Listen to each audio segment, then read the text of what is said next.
Oh boy, we got a good question here today. Well, in fairness, it's so bad it's good. Let me read it for you and we'll go through. I'll deconstruct it. We'll talk about it. As someone about to go into USPSA seriously for the first time, what are the pros and cons of recoil spring weight and grain weight for the bullet? For example, dot tracking and predictive shooting. For reference, I'm going to be shooting a Sig Sauer P320 with TXG frame, Sig Sauer Pro Cut Slide, 4.7-inch KKM barrel, Romeo 1 Pro Optic tungsten guide rod with 1911 recoil springs. I have 12, 13, 14, and 16-pound recoil springs. I was thinking of 147 or 150 grain 9mm and the 12, 13, or 14-pound spring. I'm looking for some guidance.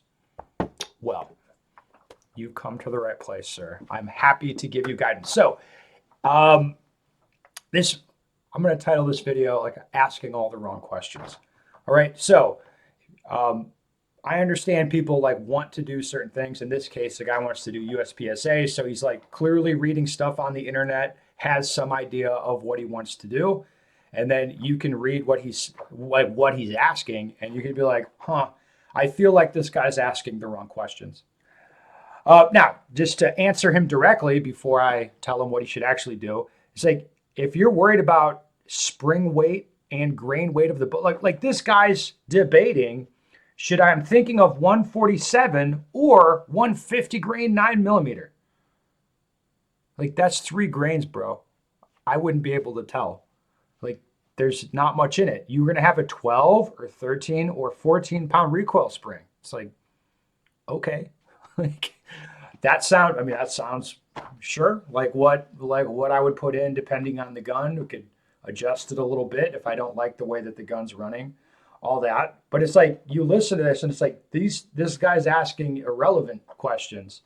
And then the way that his little paragraph or his questions constructed, the information that he's feeding, so all for reference, like this is the gun, this is the barrel, like all this stuff. The information he's feeding to me is useless. Like it's like I'm about to go into USPSA seriously for the first time. Cool. That's a good thing to do. It'll be fun. Good thing to work on. And the question is like bullet weight. It's just like, again, this guy like doesn't know what he doesn't know. He's read a bunch of this stuff on the internet. So what I actually think you should do is just go to a match and watch it. Like just, you don't have to participate. People will want you to. They'll loan gear to facilitate it, I'm sure. But you should go to one of these events like USPSA, PCL, IDPA, whatever the fuck you're into. Just go.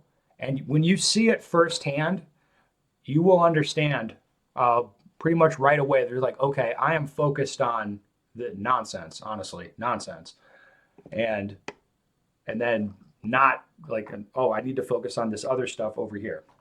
Now, one thing in the guy's question that like really jumped out at me, and he's like, for example, how does this affect things? For example, dot tracking and predictive shooting.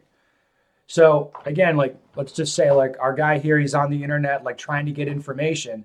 He's throwing out terms that I'm like, that doesn't like how does bullet grain weight affect predictive shooting? It's like that's a very strange question in its form, like the way that it's formed.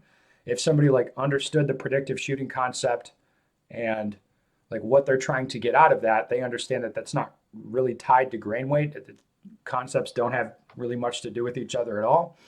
And then what's the other thing that he had? Dot tracking. It's like, okay, well, how does the grain weight affect the dot tracking? Well, I guess if it's a little different recoil impulse, that dot will track a little differently. Maybe it'll feel faster or slower, but it's not, doesn't really matter like in the big scheme of things, that kind of stuff. So it's like this guy's getting all this information and then he's telling you what he thinks is important. The gear stuff is important, hyper nuanced about grain weights, throws out some training terms that are like training concepts, like just the context tells me it's like I don't think you really understand what we're trying to get out of that stuff.